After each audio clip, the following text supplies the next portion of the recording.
धुरंधर के सामने धुरंधर होगा, भगवान राम के सामने रावण कहाँ टिका टिका।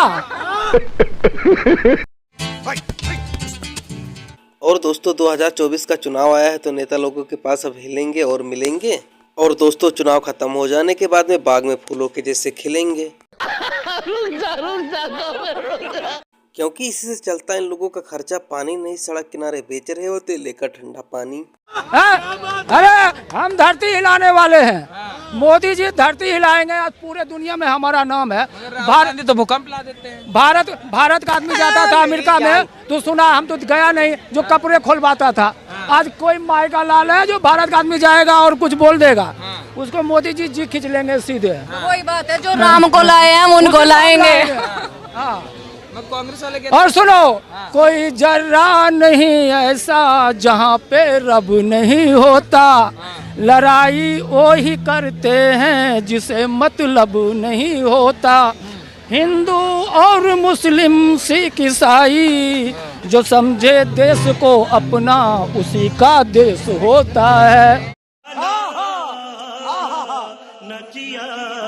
बिल्कुल, ये लोग कहते हैं सुषमा स्वराज अरुण जेटली जी का कभी बेल में खड़े होकर प्ले कार्ड लगाए फोटो दिखाइए, कभी मेज के ऊपर चलकर नृत्य करते हुए फोटो दिखाइए। ये फ्लोर लीडर्स ने किया है। डेरेक ओब्रायन थे, इनके पंजाब के सांसद थे जिन्होंने बाकायदा यूं किताब फेंकी चेयरमैन के ऊपर। अब जैसे मैं एक छोटी सी बात कर रहा हूं, जिन्होंने उदाहरण दिया, आप रोज कहा जाता अपनी जगह खड़े होकर क्वेश्चन पूछिए, और आप में से कोई दौड़ दौड़ कर यहां आने लगे, डिस्टर्ब होगा। अब उसके बाद अंजना जी कहें कि नहीं इस तरीके से नहीं चलेगा, नहीं माने तो कहें डिबेट हम रोक देते हैं, अब आप कृपया बाहर चले जाए, नहीं जाएंगे। अब सुनिए, उसके बाद उपराष्ट्रपति जी ने राज्यसभा की कार्रवाई रोक दी और कहा I request the leader of the house, यानी सत्ताधारी दल के नेता Piyush ji, and leader of the opposition यानी खड़गे ji, kindly meet me in my chamber. अब तो दो ही लोग थे, अब तो वहां कोई ना नारेबाजी होनी थी ना कुछ। लीडर ऑफ द अपोजिशन ने मना कर दिया, नहीं जाएंगे। अब मैं इनसे पूछना चाहता हूं, इनकी पार्टी की अध्यक्ष किसी से कहे कि आप मेरे से आके कमरे में मिलिए, पहले उनकी बात ना माने, फिर कमरे में वो भी नहीं जाए, तो अब ये क्या कार्रवाई करेंगे? तो सोचिए, और ऐसा पहली बार नहीं हुआ।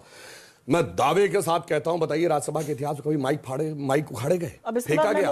इसके ऊपर इतना हिंसक कार्य किया। और मैं एक और भी बात कहना चाहता हूं, ये तो एक बात है, इस देश ने तो वो दिन भी देखा है जब विपक्ष के सारे सांसद बाहर नहीं थे, जेल में थे।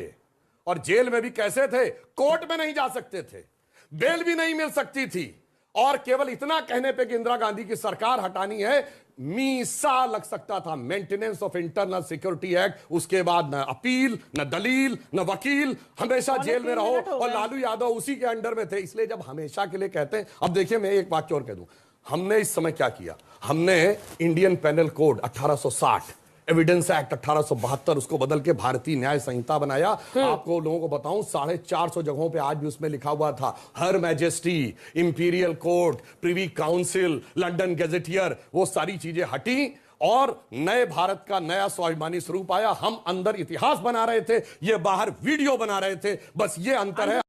भाई साहब कुछ ज्यादा नहीं हो गया, मतलब कुछ भी करेगा।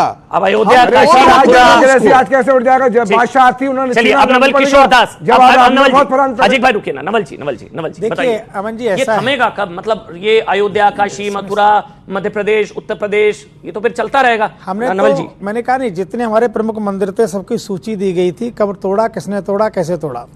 फिर भी हमने कहा चलो भाईचारा बना रहे। भाईचारा बना रहने के कारण 3 मांगे थे, मथुरा, काशी और अयोध्या, ये 3 समझौते पे मांगे गए थे बाहर। अब तो हम प्रमाण पे ले रहे हैं ना, अब किसी की दया पर नहीं बन रहा है। राम मंदिर बन रहा है तो प्रमाणितों के बारे में पूछे, कैसे, कहां जन्मे? पढ़ो ना ऋग्वेद, आप पढ़िए ऋग्वेद में वैष्णव खंड, उसमें मिल जाएगा आपको कि सरयू से पश्चिम की ओर इतना कदम चलिए, वहां पर राम जन्म पैदा हुआ था। पढ़ो तो सही, आप एक किताब से बाहर ही नहीं निकलना चाहते हो, उसी किताब को पलटते रहते हो। और पढ़ो ना कुछ, और कुछ पढ़ो, पता लग जाएगा। हम कोई अप्रमाणित बात नहीं करते हैं। कोर्ट ने केवल आंखें बंद करके निर्णय नहीं दे दिया, प्रमाण के साथ में बन रहा है। काशी का उद्घाटन होगा, वो भी प्रमाण पर होगा। हाँ, यदि आप मान लेते, भाईचारे के सार पे मान लेते कि 3 हम आपको दे रहे हैं, तो हो सकता है हम 3000 और 30,000 की बात नहीं करते। अब बात प्रमाण पर है। नहीं हो सकता है उन 3 मंदिरों की जगह, नवल भाई सुनिए हो सकता है, मैं एक सुझाव, हो सकता है उन 3 मंदिरों की जगह 30,000 मस्जिदें शायद हिंदू भाई बनवाते। उन 3 की वो जगह अलग विषय है। 30,000 मस्जिदें भाईचारा शायद का हिंदू भाई विषय है। बनवाते। भाईचारा निभाया नहीं गया, एक तो बनवाई निभाया नहीं गया। अभी भी लोग धमकी दे रहे हैं, अभी धमकी दे, अभी लोग धमकी देते हैं, बना लो बाद में हम तोड़ देंगे। हम क्या ऐसे हाथ बंद पीछे खड़े रहेंगे, तुम तोड़ दोगे? क्या है तमाशा? आप कानून की बात करते हो, संविधान की बात करते हो, सीएए पे संविधान नहीं मानेंगे, 3 तलाक पे नहीं मानेंगे, हलाला पे नहीं मानेंगे, जनसंख्या पे नहीं मानेंगे, मंदिर की बात आएगी तो संविधान मानेंगे। साहब हम तो पक्के नागरिक हैं, कानून को मानते हैं। तो फिर कानून को मानते हो तो साक्षी पर चलने दो। फिर क्या है? हमने भाईचारे पे 3 मांगे थे, नहीं मिले, तो अमन जी 3,000 नहीं 3 लाख पर भी बिल्डोजर चलाना पड़ेगा तो चलेगा, साक्ष्य के आधार पर चलेगा।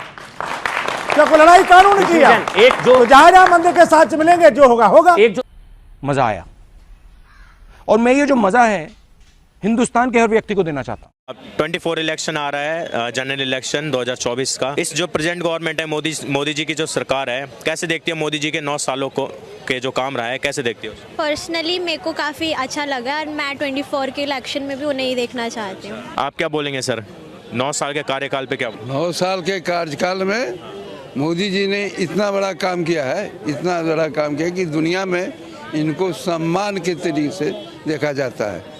कोई भी दुनिया का कोई भी देश मोदी को नीचे नहीं देख सकता है। आज के डेट में मोदी जी का रेटिंग है 76%, पूरे दुनिया में 1 नंबर में है मोदी जी। मस्त जोक मारा रे, ये हंस रहे हलकट हंस। अंजना जी बहुत अच्छी बात आपने कही, और मैं ये पूछना चाहता हूं, आपने कहा ये कभी नहीं हुआ कि 146 सांसद सस्पेंड हुए। आप ये बताइए कभी ये हुआ है कि महिला मार्शल के कपड़े फाड़ दिए हों या उनके साथ धक्का मुक्की हुई हो?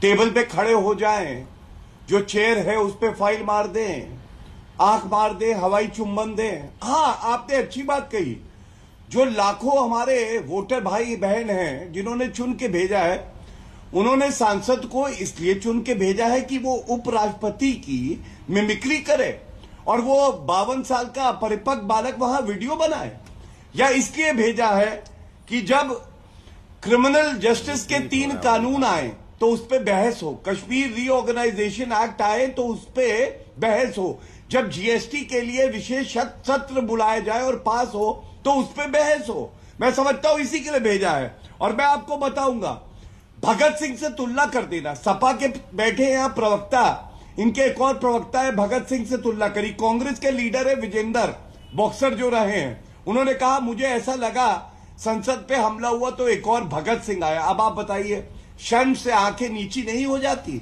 ऐसी पार्टियों को तो जनता कह रही है कि अराजकता को कुचल डालो। सबसे बड़ा खतरा हमारे लोकतंत्र को ऐसे विपक्ष से है जो अराजक है, जो अपने आप को कानून से ऊपर समझता है। और संसद की मर्यादा की आप बात कर रही हैं, रमा देवी जी वो कुर्सी पे थी, चेयर पे, अध्यक्षा की, और क्या किया था? आजम खान ने बोला तेरी आंखों में देखता हूं तो मन करता है देखता रहूं, और अखिलेश यादव बगल में ठाके मार के हंस रहे थे। अगर कोई बहन बेटी हमारी मां वहां पे है और उसके लिए ऐसे अपशब्द कहे जाए संसद के पटल पर, तो ये कैसा है? और आतंकवाद पे समाजवादी पार्टी का स्टैंड क्या है? इनके मैनिफेस्टो में लिखा था आतंकवादी अगर मुसलमान हैं तो उनके मुकदमे वापस लेके आया हूं। आप मुझे बताइए, संसद पे कोई हमला करे और उसको बेरोजगार बता दे, भगत सिंह से तुलना कर दे, ये शर्मनाक नहीं है? अभय जी फौरन इसके